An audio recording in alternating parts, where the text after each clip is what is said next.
Next on Toy Hunter. Hey, Jordan, welcome to Florida.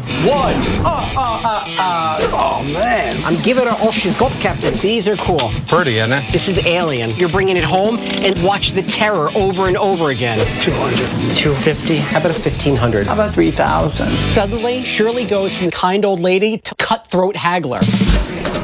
You're killing me. What you doing, It's great. I have the original unopened kit. You know, it's like a fan club kit. Yeah. No. Where is It it? should be right in there. Oh, my God.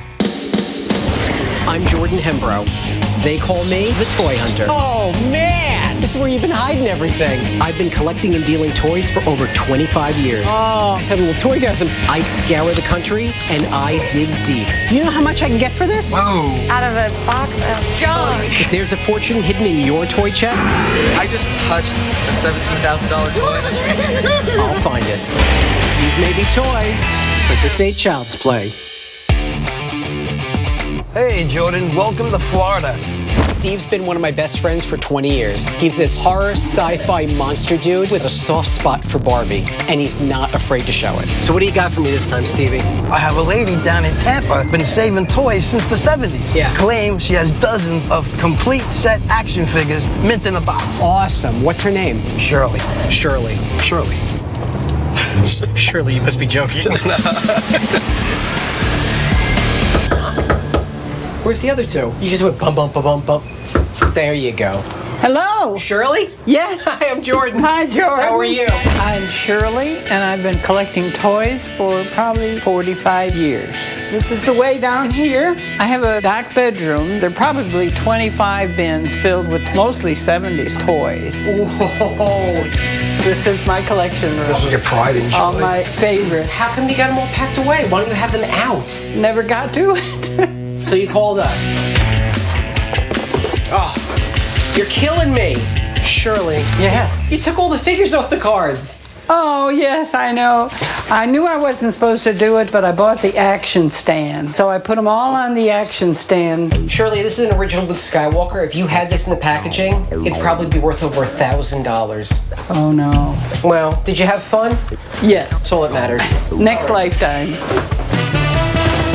Steve, Yeah, I this is the remember that. count. The talking rag doll from Yeah. Sesame Street. He count everything. Yeah. One. Yeah, $1. Two. Yeah, $1. Two. Yeah. This is from 1976. This was Knickerbocker Corporation. Knickerbocker did plush toys during the 1970s. They were really, really popular. Toys like Dolly Pops, Holly Hobby, and its most famous, Raggedy Ann. Tagline, Knickerbocker, toys that love you back. I dressed like this. In fact, I think I actually had that belt that this kid's wearing. It's a happy memory for me.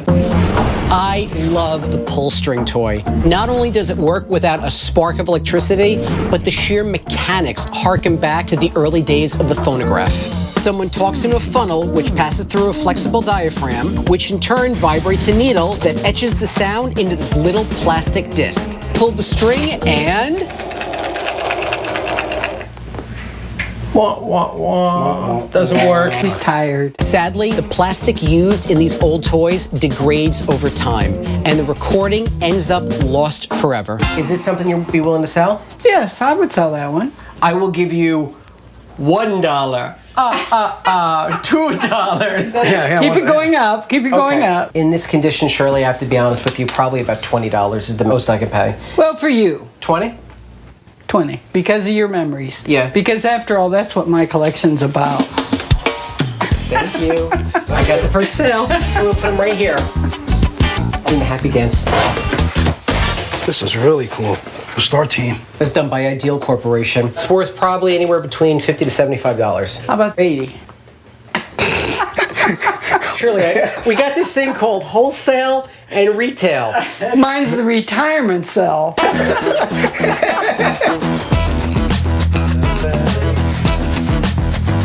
Awesome. They got Hutch? Yes, I think so. Sometimes they're in separate bins. Oh, here we go. We're gonna Check it out. Okay. Starsky and Hutch. These were done by Mego Corporation. The two undercover policemen from San Francisco area. Bay City. Yeah, man, that's like 70s groovy move, you know. It was. 1976. They drove around in a hopped-up red Gran Torino. Had that really cool white stripe. Yeah, the zebra. It's still one of the most recognizable TV and movie cars around. Oh, yeah. I always tried to buy whatever was pictured on the back backs of them, the full set. Well, you know what? This is really neat because here's Starsky and Hutch. You flip them over. This is an early series card of Paul Michael Glacier, David Soul, and the fake signature. See, they autographed it for you. Yeah, wow. To Steve. To Steve. Love David Soul. Yeah. Then later on in the line, bam, they started adding more characters. So now you've got Captain Dobie, Huggy Bear, and you've got a generic criminal. They called him Chopper. Yeah. I like Huggy Bear. He was cute. Did you have a crush on I had Huggy a crush Bear? on the whole group. Did you? Oh yes, I love Starsky and Hutch. Shirley. That's my type of show. You got the whole set of 5 on the card. They're in the packaging. Have any idea what you're looking for? Oh, I think a lot of money for those for the retirement. Let me know how much your 401k is going to cost me today. What's the installment plan? 200 for the set. It's actually not that far off. I'd be willing to do 150 for the set, and 150 would probably enable me to put them out for 300. How about halfway between? 175? Can we do that? Yes, I will do 175. Okay. There you go. Put this back. Hey, what's happening, Shirley? Oh, holy mackerel. Shirley, you collected all these too? Yes, Star Trek. Aren't they great? You've got the Alien line. That was the toughest of the series. They were limited in the stores. I had no idea. This card was a Romulan. He was really, really tough to find. In its heyday, he was frequently selling over $1,000. Look, unpunched. They didn't even hit the toy rack. They're unpunched. Oh, that's what you mean by Yeah, unpunched. the hole here. Shirley is sitting on a gold mine, but I'm not so sure I'm buying that innocent act. In the 70s, I would be out shopping for my kids, and I would find these toys on sale. Have they got prices on it? Yeah, $1.99. Yeah, $1.99. Zehrs. Department store. I think they closed. I knew from the beginning they needed to be in boxes, so I tried to protect them as best I could over the 40 years. You Loved really them. did good. I love You those. really did good. Shirley, you looking at selling these? Oh, yes. How about if I pay you $1,500? I don't think I could go that low on them. How about 3,000?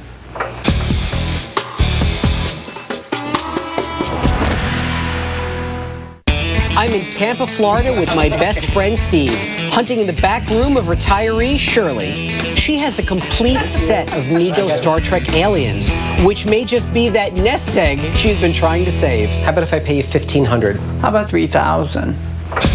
So suddenly, Shirley goes from kind old lady to cutthroat haggler, but I gotta respect her for it. They are in great condition. They are. No, I'm not even gonna. Yep. For me, like, see how good those outfits are? They're so clean and clear. She did everything right. She researched how to collect, she bought complete sets of everything, and she kept them in pristine packages because she knew even then that someday they'd be worth something. What if I pay you $2,000? I'm going up $500. Now you're gonna make it tough. I'll meet you halfway. What? 2,500. That's a good deal. How about $2,200? 2,500. As soon as I leave here, Steve's gonna kick me in the head. Oh, yeah. 25? They're worth it. She's killing us. Oh my God, you're killing me. Shirley was shrewd, and I gave her a lot of my dough, but it was worth it. I bought a Knickerbocker Sesame Street count doll for $20, which I should be able to sell for $45. I bought a complete set of Starsky and Hutch dolls for $175, which I hope will sell for $300. I'm most happy with the complete set of Star Trek aliens that I got for a whopping $2,500. Here's hoping I get $4,500 on the resale. With those and other lovingly preserved toys, I added a clean $3,200 to Shirley's retirement fund. The bundle should easily add $7,000 to mine. Next stop, Clearwater, where Steve has found me a professional photographer whose subject is near and dear to my heart. Hello. Hey, how's it going, Kev?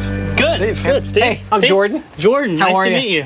I'm Kevin, and I run a website called Toy Album. What are you doing here? I take photographs of old toys and turn it into art. Oh my God, you've got the best job in the world. Toys that I photograph wind up just sitting on the shelf. I really need more space. Can we lighten your load a little bit in the back? Let's go take a look. Okay. This is nice. Oh, man. Jordan, check this out. The original Megos from Star Trek. What year are they from? 1974. Gene Roddenberry's original Star Trek series ran from 1966 to 69, to some pretty low ratings. In fact, this whole Star Trek craze didn't even happen until the show was in syndication during the 1970s. The original 5 Mego dolls came out in 1974 with Captain Kirk, Spock, Dr. McCoy, Scotty. I'm giving her all she's got, Captain. Scotty. Everyone loves Scotty. And because every set needs a bad guy, the Klingon. Of course, the women's liberation movement was in full swing. They very soon thereafter added Lieutenant Uhura. She's clean. You can see the tape still around her head. That role for Nichelle Nichols as Uhura was groundbreaking because it was like the first predominant female black role on TV. Now that's all 6 characters, right? Yeah. It looks perfect. It looks case fresh. They're beautiful. Well, I really like these. I do too. They have been together all their lives, so I'd like to sell them as a set. They want to go home together. They want to go home Okay. together. All right. Take it away, Stevie. What do you got to get for these? 250. It's a set. I know. 200. I'm not sure I want to let those go yet for 200. 2 1/4, and I pack them up in the box. I can charge you $25 and I'll pack them for you. Let's break the ice. 250. 250. 250. All right. Oh my God. There it is. It's good. Be happy. It's not going to be the first time you ever lost money in this business. Let you do it, other It's job. great. Jesus. Oh man. Jordan. Wow, Batman. Yeah, 1966, original Batman parachute toy. It's from the National Periodical Publications. 1966 is the year Batmania hit the airwaves. In January of 66, the TV show first aired to immediate success. And July of that year saw the first full-length film featuring the Caped Crusader. I grew up in that era, so this is like heaven to me. Here's his parachute. It was supposed to come with the string. Fold, shoot, toss it high in the air, and watch Batman float down for a perfect Batman landing. Simple toy. What is that worth? To a collector, $40. Retail. Yeah. Wow. If it was in perfect condition, I would have no problem paying you $50 for it. Look, here's the thing. The plastic is all crushed. You've got a hellacious rip going along the side here. Technically, it's a loose toy with the packaging, okay? The condition it is now, I couldn't even pay you higher than $25 on this. Well, it is missing the string. I'll let it go for 25. Yeah? Yeah. Thank you. Deal. Woohoo! Bat sale. For the 2 decades I've been in this business, certain toy characters like Batman pop up time and time again. But there are those rare occasions when even I'm surprised. Oh, these are cool. I haven't seen those in a long time. Holy. I'm in Clearwater, Florida, hunting for toys with my partner in crime, Steve. We're invading Kevin's storage room, and I've just come across a kitsch favorite of mine. Do you remember the Love Boat? I don't want to make y'all feel old, but it was before my time. What? You weren't around for the Love Boat? I was born in 80. Well, this was done in 1981. You were 1 year old. Dude, you have no idea what you're missing. The Love Boat was one of the great TV shows during the 1970s. The Love Boat ran on ABC TV from 1977 until 1986. Since the show had to have new passengers each week, it had this revolving Rolodex of guest stars. The big thing about the Love Boat, when your career was essentially on the downslide, You're on the Love Boat. You went on Love Boat. Fantasy Island. That was it. Love Boat, Fantasy Island. When you're like, I need a job, and you're calling your agent, guess what? We're going to book you on Love Boat. Okay. This was done by Mego Corporation. Do you have the whole set? You do have the whole set. I like Isaac. Awesome. Isaac was great. Yeah. Ted Lang. Remember, he was like, yeah, as your bartender. Yeah. 1, 2, 3, 4, 5, 6.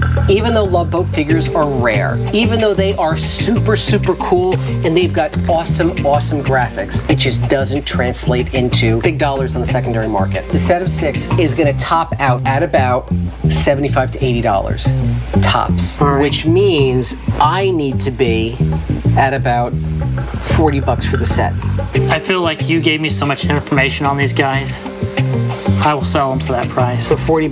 For $40. That's easy. Whatever you do, now that you no longer have these, go find the shows and watch them. They will change your life, man. Okay. Steve and I had a blast at Kevin's place. We bought a complete set of Star Trek Mego dolls for $250, which we should be able to resell for about $350. We bought a 1966 Batman parachute toy for $25, which some happy Batman fan will go home with for $50. But I think my favorite find was the complete set of Love Boat figures for $40.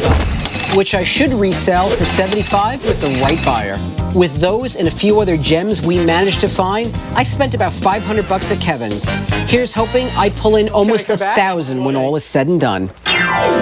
Now it's goodbye, Steve. Goodbye, Sunshine State. Hello, Eddyville, Illinois, a tiny little town in the heart of the Shawnee National Forest. So I'm off to see Bill. Bill has been collecting Star Wars memorabilia since the 1970s, and he has an entire shed filled with space toys. I'm looking forward to this. When Star Wars first came out in '77, I instantly fell in love with the special effects and stuff like that. Going to the store, if it said Star Wars, I bought it. Cool. My name is Bill. I've been collecting toys since the mid-'70s. Nice shed.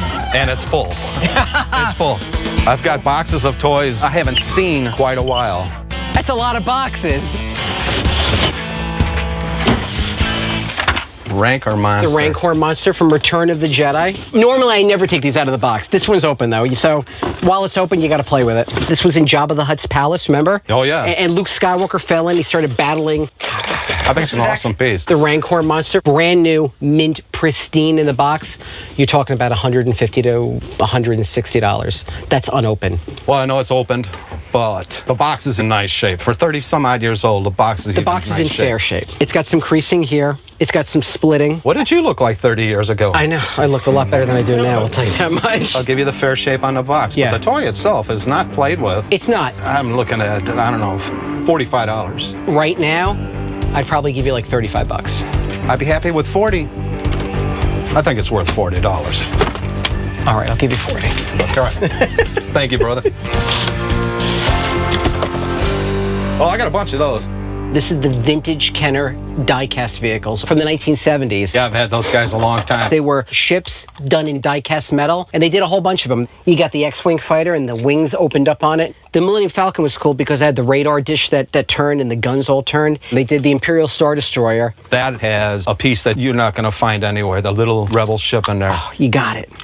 The ship is always missing. Remember in the beginning of the movie? Oh, yeah. Where they captured it, so it kind of like that, and it got sucked in, and the door shut closed. There should be just about all the vehicles. Is this stuff that you're thinking about selling? As a complete set only. Well, let's talk about the set then. So you have 6, 7, 8, 9. 9. They're all complete. I actually think a fair price would be at least $100. 100. So you're talking about like $10 each, $11 I think they're each. worth at least $10 each, sure. I like 100. Bill, I'm actually going to give you 125 for these. Your toys are actually worth more than you think. You got a deal, brother. Thank you, my man. I was happy with 100, but 125, I'm much happier. You're as bad as me. I play with my toys, I know. too. You're coming across stuff that I have not seen since I put it in here. All right, these are cool. Yeah, they are. Done by Kenner Corporation. These are the old movie viewers from the 1970s. It was a cartridge that you would snap in to the movie viewer right here, and through a crank handle, you could look through here and actually see the movie. I remember a time before DVDs, before Blu-ray, before the internet, the idea of having a Hollywood movie in your house at your command was as close to Nirvana as a movie buff could get. Make me an offer. What do you think it's worth? I'd give you $20 for the lot. I'll tell you what, since you gave me such a good price on the other one, I'll do the 20. Oh, it's good toy karma. It's like all that good thing. Thank you. Thank you. All right. Oh, you gotta be kidding me. Check this out. Bill has the very first piece of Star Wars merchandise ever. Unfortunately, it's not in very good condition. Actually, I have 2 of those. That one there was open so I could display a couple figures, and I have the original unopened kit. You know, it was like a fan club kit or something. Yeah. No. Where is it? Oh, my God. Oh my God. This is one of the holy grails of the Star Wars collecting community. The Star Wars Early Bird Kit. Arguably the very first Star Wars toy ever made. Pretty, isn't it? Pretty. Not even scratched. I'd marry it if I could. How long have you had this? Oh, late 70s. When Star Wars came out, Kenner Corporation secured the licensing for the toy line. Well, the demand was so hot, they came up with this really ingenious marketing campaign. Kenner would sell a promise that if you purchased this kit, you would be the very first ones to get the action figures when they came out on the market. You would have to cut out a little coupon here and mail it into Kenner. And then 8 months later, you would be the very first ones to get the early bird figures. Do you have the figures that came with it? No, I don't think so. If you had the kit together with the figures, you're talking a pricing upwards of $2,000. That's a lot of money. For a toy. Yeah, that's prices in a galaxy far, far away. I really, really want this. Do you want to sell it? Okay. Okay, good. I'm gonna go $200. Bill, I'm not even going to haggle with you on this one, okay? I'll give you $500. $500. There you go, brother. It's a sale. That's how badly I want it. I'm not gonna argue. And so, from Bill, I come away with a smorgasbord of Star Wars. I got the Rancor Monster for $40, which, despite its box, I'll sell for $70. I got a full set of 9 die-cast ships for $125, which I should be able to sell for about $25 each. But my pièce de résistance is the Star Wars Early Bird set, which I bought for 500 big ones. I could easily be able to double my money on that one. Check it out. When they made these dolls, they still had Fonzie's pants on. Fonzie and Starsky and Hutch all shop at the same tailor. You want to Let's see see. the pants? Yeah, let me see. let's Oh, let's show me. see. Oh, there you go. Yeah. There they go. They're all wearing jeans. Oh, I guess, and Huggy Bear went there Huggy too. Bear too, yeah. Huggy's rocking the denim outfit. Denim on denim, baby.